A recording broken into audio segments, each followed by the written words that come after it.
So നമുക്ക് ഇന്നൊരു പുതിയ ഫാബ്രിക് കണ്ടാലോ, നമ്മൾ ഇതുവരെയും കാണിക്കാത്ത എന്നാൽ ഒരുപാട് നമുക്ക് ഇഷ്ടമാകും. മൾ ക്രഷ് ഫാബ്രിക് ആണ്. ഇതുണ്ടോ, മൾ ക്രഷ് ഫാബ്രിക്കിൽ നല്ല കളർ ഷീറ്റ്സിൽ വരുന്ന ഒരു സെറ്റ് പാറ്റേൺ ആണ്. ഇത്രയധികം കളർ ഷീറ്റ്സ് വരുന്നുണ്ട്. ഇതിന്റെ മെയിൻ ഹൈലൈറ്റ് ഇതിൽ മെയിൻലി ഈ ഒരു lace, premium lace borders attach ചെയ്തിരിക്കുന്നതാണ്. നമുക്ക് വളരെ ഇഷ്ടമാണ്. നമ്മൾ റോമനിലും അതുപോലെ ജോർജറ്റിലും ഒരുപാട് ഫാബ്രിക്സിൽ ഇങ്ങനത്തെ ലേസ്, പ്രീമിയം ലേസ് ബോർഡർ വരുന്ന ചെയ്തിട്ടുണ്ട്. ആൻഡ് ഇത് പുതിയ ഫാബ്രിക് ആണ്, സമ്മർ ബേസ്ഡ്. ഭയങ്കര ക്രഷ്നസ് കാണുമ്പോൾ നിങ്ങൾ ഓൾറെഡി നമ്മൾ കാണിച്ച ഫാബ്രിക് ആണെന്ന് വിചാരിക്കും. അതല്ല, ഇത് മൾ ക്രഷ് പുതിയ ഫാബ്രിക് ആണ്. നോക്കാം. ഇപ്പോൾ ഫസ്റ്റ് കളർ ഈ ഒരു നല്ലൊരു യെല്ലോ കളറാണ്.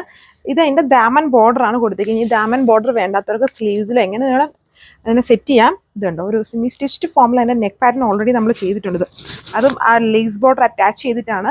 താഴെ ഭാഗത്ത് ഹെവി ലേസ് ബോർഡർ വരുന്നത്. അത് നമുക്ക് നമ്മുടെ ലെങ്ത് അനുസരിച്ചിട്ട് റിമൂവ് ചെയ്തിട്ട് അതിനെ മുകളിലോട്ട് കയറ്റുമോ എങ്ങനെ വേണമെങ്കിലും സെറ്റ് ചെയ്യാം. ഓർ താഴെ വേണ്ടാത്തവർക്ക് വേണമെങ്കിൽ സ്ലീവ്സിൽ പ്ലേസ് ചെയ്യുക വേണമെങ്കിലും ചെയ്യാം. സോ നല്ല, അത് ചൂടൊന്നും എടുക്കാത്ത നല്ല ഫാബ്രിക്കാണ്. ആൻഡ് ഇത് ഒരു കുറച്ചൊരു വെറൈറ്റിയാണ്. സ്റ്റിച്ച് ചെയ്തിട്ടാൽ വേറൊരു ലുക്കാണ്. ഈ ഫുൾ ക്രഷ്നസ് വന്നേക്കുന്നുണ്ട്. Mul crush fabric. Dupatta same mul ക്രഷിൽ വേറെ വർക്ക്സ് ഒന്നും കൊടുത്തിട്ടില്ല, ജസ്റ്റ് പ്ലെയിൻ ആണ്. എന്നാൽ ഇതുണ്ടോ, നോക്കുമ്പോൾ ഏകദേശം മനസ്സിലാവുമല്ലോ ഫാബ്രിക് എങ്ങനെയാണ് കിടക്കുന്നത്. ഭയങ്കര ഇങ്ങനെ ഹാർഡല്ല ആൻഡ് ഭയങ്കര സ്റ്റിഫും അല്ല. നമുക്ക് കംഫോർട്ടായിട്ട് തന്നെ കിടക്കും. സെയിം കളറിൽ ബോട്ടം. സോ അപ്പം അടുത്ത ഷെയ്ഡ് ഈ ഇതുപോലെ വരും. നല്ല ലുക്കുള്ള ഒരു വെറൈറ്റി ആയിട്ട് നിൽക്കുന്ന ഒരു സ്റ്റൈലിലുള്ള പാറ്റേൺ ആണ്. സിമ്പിൾ ദുപ്പട്ട ആൻഡ് ടോപ്പിൽ യോക്ക് ആൻഡ് ഡാമൻ ആണ് ഇതിൽ മെയിനായിട്ട് ചെയ്തേക്കുക.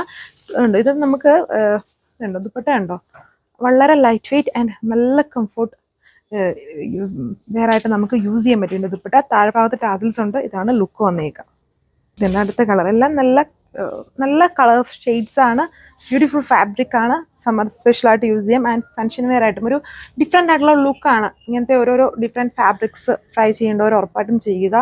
നല്ല വെറൈറ്റി സ്റ്റൈലാണ്. ആൻഡ് ഒട്ടും പേടിക്കേണ്ട. ഇതിൻ്റെ ദുപ്പട്ടയൊന്നും ഇതുണ്ടോ, വളരെ സോഫ്റ്റ് ആയിട്ടും ലൈറ്റ് വെയിറ്റ് ആയിട്ടും കിടക്കും. അങ്ങനെ സ്റ്റിഫല്ല. അത് നമ്മൾ സ്റ്റിഫായിട്ടുള്ള മെറ്റീരിയൽ പിടിക്കുമ്പോൾ അറിയാം അങ്ങനെ തന്നെ കിടക്കും. ഇത് അതുപോലെ നല്ല സോഫ്റ്റ് ആയിട്ട് കിടക്കും. ഹെവി ഡാമൻ ബോർഡർ 1295 പ്രൈസ്. നല്ല ക്യൂട്ടായിട്ട് നിൽക്കുന്ന ഒരു പിങ്ക് കളറാണ്. നല്ലൊരു പ്രൈസ് റേഞ്ച് ആണ്. 1295 പ്രൈസ് വരുന്നുള്ളൂ. ആണ് overall look.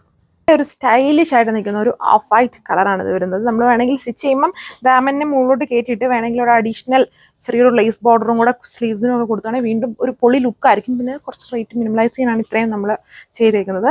മൾ crush ഫാബ്രിക്കാണ്. Top dupatta വിത്ത് സാൻഡൂൺ ബോട്ടം. ഇത് ലൈറ്റ് ആയിട്ട് നിൽക്കുന്ന ഒരു ടൈപ്പ് ഓഫ് ബ്ലൂ ആണ്. വീഡിയോയിൽ ബ്രൈറ്റ് ആണ്, ബ്രൈറ്റ്നസ് ഇല്ല.